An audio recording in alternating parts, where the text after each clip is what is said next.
वली की। तो कीजिएगा, जश्न की शब्द है तो जश्न वाला थोड़ा सा माहौल बनाए ताकि आपको सुनने में भी लुत्फ आए। अगर दिल में कुदरत है वली इब्ने वली की, कांटा है तो गुलशन में न कर बात खाली की। दोज़ख तेरी मंजिल है उसी सिमत सफर कर, जन्नत तो है जागीर हुसैन इब्ने अली की। सलवात पढ़ लीजिए पर मोहम्मद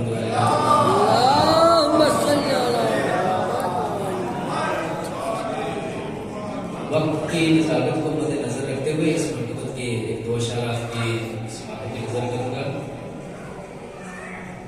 अली का शेर ले जाता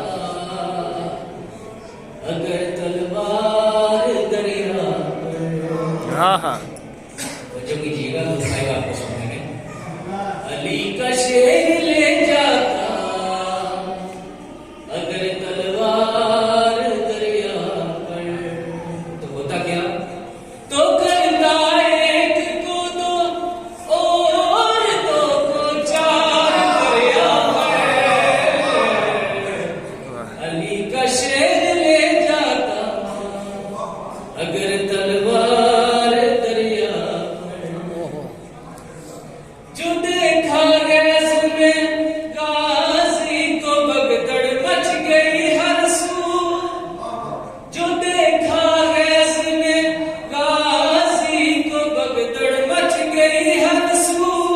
भगोड़े ढूंढते फिरते थे फिर कोई गार दरिया पर।